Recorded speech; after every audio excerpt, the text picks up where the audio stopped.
আপনি কি শিখতে চান তওবা কিভাবে করে? খুব সহজ, কোনো হুজুর লাগবে না, কোনো কোরআন খতম লাগবে না, কোনো কাউকে দাওয়াত দেওয়া লাগবে না।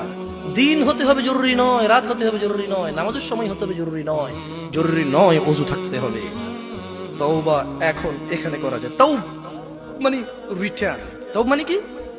রিটার্ন মানে ফিরে আসা। ধরেন একটা লোক জিনা করে, সে বলে যে না আস্তাগফিরুল্লাহ, আল্লাহ আমাকে ক্ষমা করুন, আমি আর জিনা করব না। এই লোক তওবা করেছে। লোক কি করেছে? এরপরে সে যে তওবা করেছে এটা প্রমাণ হবে কিভাবে? সে যদি আর কোনোদিন আল্লাহকে ভয় করে জিনা না করে। বুঝে আসছে না? আসেনি? মদখোর বলল যে না আমি আর মদ খাবো না, কেন? আল্লাহ এটা অপছন্দ করে। তো এটা কিভাবে মানে তওবা বলে গণ্য হবে? যখন সে আর এই কাজ করবে না, যখন সে আর এই কাজ